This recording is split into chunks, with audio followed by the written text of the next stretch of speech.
রাত 11টা থেকে ব্যাংকের বুথ বন্ধের নির্দেশ।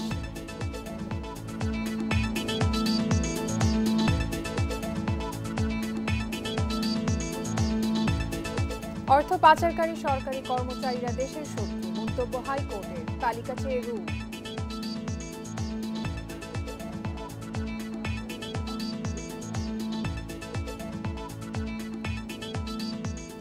ঢাকা স্টক এক্সচেঞ্জে 4 মাসে সর্বনিম্ন লেনদেন, কমেছে সূচক, দর হারালো 57 ভাগ প্রতিষ্ঠান।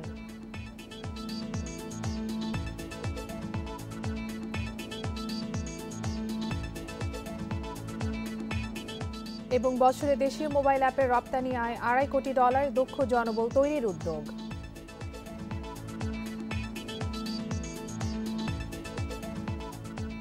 আমন্ত্রণ অর্থনীতি সারাদিন, আপনাদের সঙ্গে আছি আমি কপ্তিয়া মুমতাহানা। শুনছিলেন শিরোনাম, এবারে জানাবো বিস্তারিত। আবারও ব্যাংকগুলোর উপর সাইবার হামলার আশঙ্কা দেখা দিয়েছে। এ বিষয়ে সতর্কতা জারি করে ব্যাংকগুলোকে চিঠি দিয়েছে অর্থ মন্ত্রণালয়। বাংলাদেশ ব্যাংকও সতর্ক করেছে ব্যাংকগুলোকে। নির্দেশনার পর অনলাইন লেনদেন ব্যবস্থা ও এটিএম বুথে নজরদারি বাড়িয়েছে বাণিজ্যিক ব্যাংকগুলো। রাত 11টা থেকে সকাল 7টা পর্যন্ত এটিএম বুথ বন্ধ রাখছে অনেক ব্যাংক।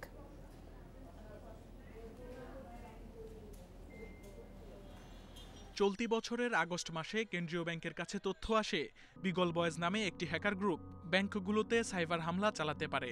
এই আশঙ্কায় 27 আগস্ট ব্যাংকগুলোকে সতর্ক থাকার জন্য চিঠি দেয় বাংলাদেশ ব্যাংক। বাংলাদেশ ব্যাংকের পর এবার নির্দেশনা এসেছে অর্থ মন্ত্রণালয় থেকে। বৃহস্পতিবার অর্থ মন্ত্রণালয়ের আর্থিক প্রতিষ্ঠান বিভাগ এই নিয়ে চিঠি দেয় ব্যাংকগুলোকে। চিঠিতে বলা হয়, উত্তর কোরিয়া ভিত্তিক হ্যাকার গ্রুপ বিগল বয়েজ 2016 সালে বাংলাদেশ ব্যাংকের রিজার্ভ থেকে অর্থ চুরির সঙ্গে জড়িত ছিল। এখন তারা আবার বাংলাদেশের বিভিন্ন ব্যাংকের এটিএম বুথ থেকে টাকা উত্তোলন ও সুইফট নেটওয়ার্ক হ্যাকিং করতে পারে। এই পরিস্থিতিতে বাংলাদেশ ব্যাংকও হ্যাকিংয়ের বিষয়ে দেশের ব্যাংকগুলোকে সতর্ক থাকতে বলেছে। বিভিন্ন ব্যাংকগুলোকে তাদের বিশেষ করে বুথ ট্রুথ যেখানে আছে এটিএম বুথ ট্রুথে সতর্কতা থাকার জন্য নির্দেশনা দেওয়া হয়েছে। যারা হ্যাকার গ্রুপ বা যারা তথ্য সংগ্রহ করতে চায় তারাও তো সবসময় তৎপর থাকে। সুতরাং এই সবসময় তৎপরের সাথে আমাদেরও সবসময় তৎপর থাকতে হবে। তাহলে না আমাদের সমস্ত তথ্য থেকে, গোপন তথ্য থেকে শুরু করে সবকিছুই যাতে আমরা এটা সংরক্ষণ করে রাখতে পারি। বাণিজ্যিক ব্যাংকগুলো বলছে, সতর্কতার অংশ হিসেবে এটিএম বুথ সহ অনলাইন ব্যাংকিং ব্যবস্থায় নিরাপত্তা বাড়ানো হয়েছে। এই বিষয়ে গ্রাহকদেরও জানিয়ে দেয়া হচ্ছে মোবাইলে SMS এর মাধ্যমে। 3 শিফটে আমাদের 24 আওয়ার্সই কার্ডের ব্যবস্থা আছে এটিএমে, এবং তাদেরকে বলেছি যে কোনো যদি তারা কোনো সন্দেহজনক কিছু লক্ষ্য করে এটিএম বুথে কোনো ইউজারের ক্ষেত্রে তারা যেন দ্রুত আমাদেরকে ইনফর্ম করে। সুইফটের ক্ষেত্রে মূল সমস্যাটা হচ্ছে অ্যাক্সেস কন্ট্রোল। আমরা এই ক্ষেত্রে কিন্তু আমরা খুব স্ট্রং অ্যাক্সেস কন্ট্রোল দিয়েছি এবং 2 ফ্যাক্টর অথেন্টিকেশন মাধ্যমে কিন্তু একজন ইউজার সুইফটে অ্যাক্সেস করতে পারে। 2016 সালের ফেব্রুয়ারিতে যুক্তরাষ্ট্রের federal reserve bank of new ইয়র্কে রক্ষিত বাংলাদেশ ব্যাংকের রিজার্ভ থেকে হ্যাকাররা $8.10 কোটি চুরি করে। Shamim Ahmed, independent news, Dhaka. বাংলাদেশ ব্যাংকের ডেপুটি গভর্নর হিসেবে নিয়োগ পেয়েছেন বাংলাদেশ ব্যাংকের নির্বাহী পরিচালক কাজী সাইদুর রহমান ও রাজশাহী কৃষি উন্নয়ন ব্যাংকের ব্যবস্থাপনা পরিচালক AK সাজিদুর রহমান খান। রোববার অর্থ মন্ত্রণালয়ের আর্থিক প্রতিষ্ঠান বিভাগের উপসচিব জেহাদউদ্দিন স্বাক্ষরিত এক প্রজ্ঞাপনে তাদের চুক্তিভিত্তিক নিয়োগ দেওয়া হয়েছে। 62 বছর বয়স পর্যন্ত তারা ডেপুটি গভর্নরের দায়িত্বে থাকতে পারবেন। সেই হিসেবে কাজী সাইদুর রহমান 62 বছর হবে 2025 সালের 1 জানুয়ারি এবং AK সাজিদুর রহমান খানের 62 বছর হবে 2024 সালের 1 ফেব্রুয়ারি। বর্তমানে বাংলাদেশ ব্যাংকে 2 জন ডেপুটি গভর্নর রয়েছেন। এই 2 জনকে নিয়ে বাংলাদেশ ব্যাংকে এখন ডেপুটি গভর্নর হলেন 4 জন।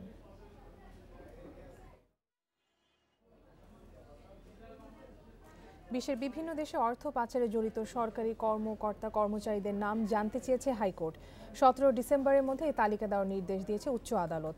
অর্থ পাচারকারীরা জাতীয় বেইমান বলে মন্তব্য করেছেন হাইকোর্ট। বলেছেন, বিশ্বের বিভিন্ন জায়গায় যারা অর্থ পাচার করছে তাদের বেশিরভাগই সরকারি কর্মকর্তা কর্মচারী। তারা দেশের শত্রু, দেশের সঙ্গে বেইমানি করছে বলে মন্তব্য হাইকোর্টের। বিচারপতি নাজমুল ইসলাম তালুকদারের ভার্চুয়াল বেঞ্চ স্বপ্রণোদিত হয়ে রুলসহ এ আদেশ দেন। মানি লন্ডারিংয়ে দুর্নীতি রোধ করতে হবে বলে মন্তব্য করেন হাইকোর্ট। অবৈধভাবে কোনো লেনদেন করা যাবে না বলে মন্তব্য করেন উচ্চ আদালত।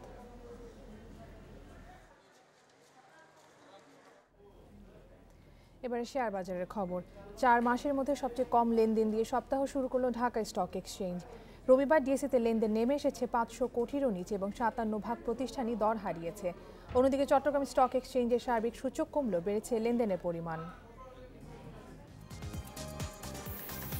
রবিবার লেনদেন সঠিক সময়ে শুরু হলেও কারিগরি ত্রুটির কারণে প্রায় ৩০ মিনিট বন্ধ ছিল ঢাকা স্টক এক্সচেঞ্জের ওয়েবসাইট। এতে করে সকাল 10:30 নাগাদ কোনো হালনাগাদ তথ্য দেখা যায়নি ডিএসইর ওয়েবসাইটে।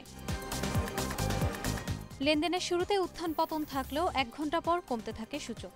লেনদেন শেষে প্রধান সূচক ডিএসইএক্স কমেছে 41.70 পয়েন্ট, অবস্থান করছে 4,845 পয়েন্টে। সূচকের সাথে কমেছে লেনদেনের পরিমাণও। রবিবার 4 মাসের মধ্যে সর্বনিম্ন লেনদেন হয়েছে ঢাকার শেয়ার বাজারে। মোট লেনদেন হয়েছে 495 কোটি 53 লাখ টাকা শেয়ার, যা আগের কার্যদিবস থেকে 89 কোটি 78 লাখ টাকা কম।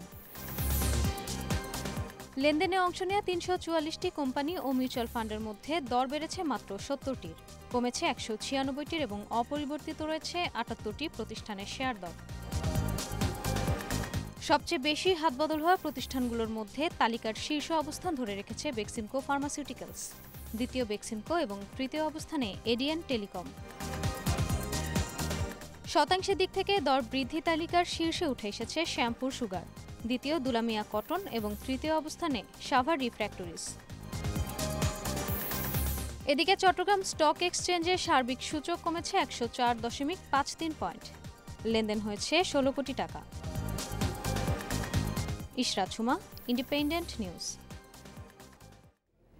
দেশে এখন তৈরি হচ্ছে সর্বাধুনিক প্রযুক্তির মোবাইল অ্যাপস। এই খাতে বার্ষিক রপ্তানি আয় বেড়ে দাঁড়িয়েছে প্রায় $2.5 কোটি। তবে দক্ষ জনবল ও প্রচারের অভাবে আন্তর্জাতিক বাজার ধরে রাখা কঠিন হয়ে পড়ছে বলছেন উদ্যোক্তারা। দেশে দক্ষ জনবল তৈরিতে বিশ্ববিদ্যালয়ের সিলেবাসে প্রযুক্তি প্রশিক্ষণ অন্তর্ভুক্ত করার উদ্যোগ নেওয়া হয়েছে, জানালেন তথ্য ও যোগাযোগ প্রযুক্তি প্রতিমন্ত্রী জুনায়েদ আহমেদ পলক। শুধু স্কুল কলেজের শিক্ষার্থী বা চাকরিজীবী নয়, এখন মোবাইল অ্যাপ ব্যবহার করছেন অটোরিকশা চালকরাও।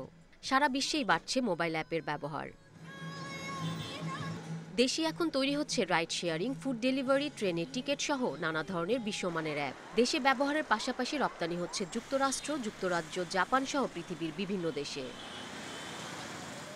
উদ্যোক্তারা বলছেন, দেশে তৈরি অ্যাপগুলোর প্রচার কম আন্তর্জাতিক বাজারে, আর অনেক অ্যাপে থাকছে ডেভেলপারের মানসম্পন্ন প্রশিক্ষণ না থাকার ছাপ। সর্বাধুনিক প্রযুক্তির ওপর দক্ষতা কম থাকায় অ্যাপ তৈরিতে সময়ও লাগছে বেশি। এতে ক্রেতা হারানোর পাশাপাশি আন্তর্জাতিক বাজারে প্রতিযোগিতায় টেকা কঠিন হচ্ছে। গুগল সার্টিফাইড বা iOS সার্টিফাইড অ্যাডভান্স লেভেলের ডেভেলপার খুঁজতে যাই, তাহলে সেই ডেভেলপারের সংখ্যা আসলে খুবই কম।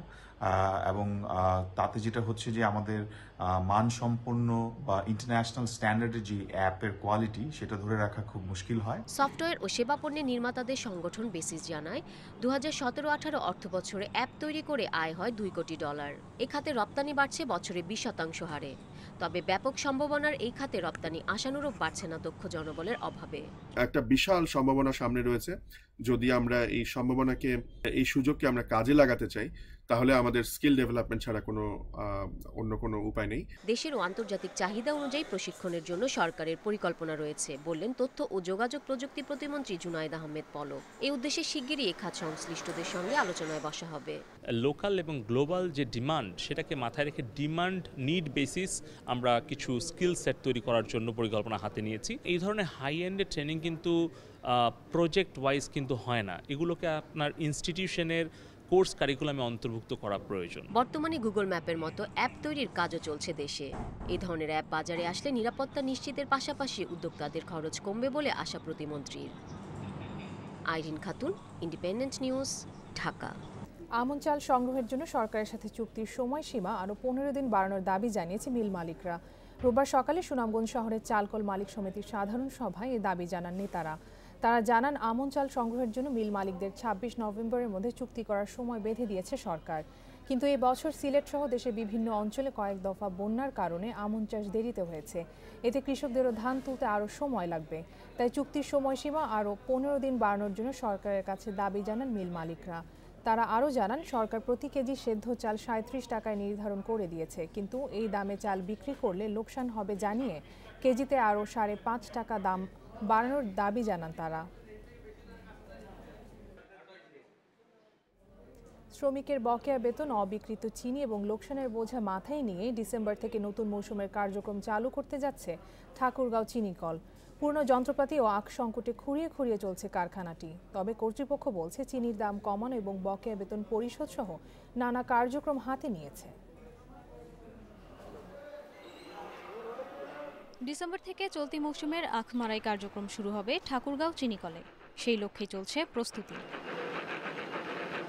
চলতি মৌসুমের আখ মারাই কার্যক্রম শুরু করতে পুরনো যন্ত্রপাতি মেরামত করেই ব্যস্ত সময় পার করছেন শ্রমিকরা। তবে এখনও আগের মৌসুমের লোকসান কাটিয়ে উঠতে পারেনি এ চিনিকল। তার মধ্যেই শুরু হচ্ছে চলতি মৌসুমের কাজ। পুরোনো মিল, অনেক নতুন মেশিনারিজ ঠিক নাই, ভাঙাচোরা মিল এভাবে চালাতে গেলে তো লস তো অবশ্যই হবেই। আখের চিনির মধ্যে আর মেডিসিনের চিনির মধ্যে অনেক তফাৎ আছে। এই তফাৎটার জন্য আমাদের কষ্টটা পড়ে বেশি, ওদের কষ্ট পড়ে কম। এদিকে সময়মতো টাকা, সার, বীজ না পাওয়া এবং নানা হয়রানির কারণে আখ উৎপাদন থেকেও মুখ ফিরিয়ে নিচ্ছেন চাষিরা। এর ফলে চলতি মৌসুমেও কাঙ্ক্ষিত আখ মারাই কার্যক্রম ব্যাহত হওয়ার শঙ্কায় সংশ্লিষ্টরা। বর্তমানে ঠাকুরগাঁও চিনিকলে কাজ করছেন প্রায় ৬ শতাধিক শ্রমিক, কিন্তু ৫ মাস ধরে বেতন না পাওয়ায় চরম বিপাকে তারা। সময় মতো আমরা সার পাচ্ছি না, বীজ পাচ্ছি না, আবার অর্থ পরিশোধেও তারা গড়িমসি করে। এরকম হলে কিন্তু শুধুমাত্র আমরা না, অনেক চাষি এই কুষার চাষ থেকে মুখ ফিরিয়ে নিবে। আমরা খুব কষ্ট করে চলছি, ছেলে মেয়ে নিয়ে, পারিবারিক নিয়ে। কারখানা পর্যায়ে চিনির দাম কমানোর প্রক্রিয়া শুরু হয়েছে বলে জানান প্রতিষ্ঠানের ব্যবস্থাপনা পরিচালক। গুদামে থাকা চিনির দাম কমিয়ে বিক্রি করা হলে শ্রমিকদের বকেয়া দ্রুত পরিশোধ করা হবে বলেও জানান তিনি। চিনি বিক্রি করে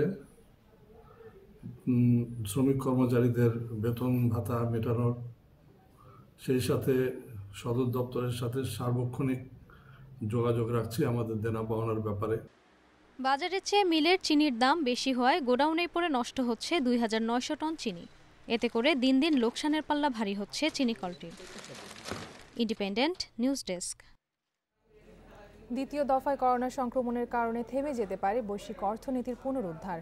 গত জুলাই-সেপ্টেম্বর প্রান্তিকে যুক্তরাষ্ট্রসহ বেশ কিছু দেশের জিডিপি প্রত্যাশার চেয়ে বাড়লেও সংক্রমণের দ্বিতীয় ঢেউয়ে আবারও মন্দার দিকে যাওয়ার আশঙ্কা তৈরি হয়েছে। সম্প্রতি G20 জোটের এক অনলাইন বৈঠকে সতর্ক বার্তা দিয়েছে আন্তর্জাতিক মুদ্রা তহবিল IMF। সংস্থাটির ব্যবস্থাপনা পরিচালক ক্রিস্টালিনা জর্জিয়েভা বলেন, সংক্রমণ বেড়ে যাওয়ায় বিশ্ব অর্থনীতি ঘুরে দাঁড়ানোর গতি আবারও কমে যাচ্ছে।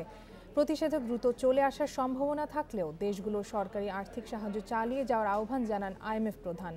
বরং কর্মসংস্থান বাড়াতে অবকাঠামো খাতে বিনিয়োগ বাড়ানোর পরামর্শ দেন তিনি। সম্প্রতি IMF পূর্বাভাস দিয়েছে এবছর বিশ্ব অর্থনীতি 4.4% সংকুচিত হতে পারে। করোনার ভ্যাকসিনের কার্যকারিতা ঘোষণার পর এবার সম্ভাব্য দামেরও ঘোষণা দিয়েছে মার্কিন বায়োটেক কোম্পানি মডার্না। প্রতি ডোজ টিকার দাম $25 থেকে $37 মধ্যে হতে পারে বলে জানিয়েছে প্রতিষ্ঠানটি। মডার্নার প্রধান নির্বাহী স্টিফেন বেনসেল সম্প্রতি জার্মানির গণমাধ্যমকে তথ্য দিয়েছেন জানিয়ে রোববার রয়টার্স এর সংবাদ প্রকাশ করে। প্রতিবেদনে বলা হয়, স্টিফেন বেনসেল জানান, করোনা টিকার খরচ ফ্লু টিকার মতোই $10 থেকে $50 মার্কিন ডলারের মধ্যে। সরকারের ক্রয়াদেশের পরিমাণের উপর ভিত্তি করে প্রতি ডোজ টিকার দাম $25 থেকে $37 করে রাখবে মডার্না। সেই হিসেবে মডার্নার টিকার দাম বাংলাদেশি মুদ্রায় 2188 টাকা থেকে 3135 টাকা হবে। এদিকে ইউরোপীয় ইউনিয়নের এক কর্মকর্তা জানান, $25 কমে টিকা নিতে চুক্তি করতে আগ্রহী ইউরোপীয় কমিশন। এ নিয়ে আলোচনা চলছে বলে জানান মডার্নার প্রধান নির্বাহী।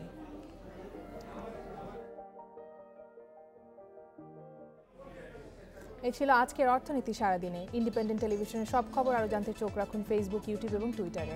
আমন্ত্রণ আমাদের পরের আয়োজনে।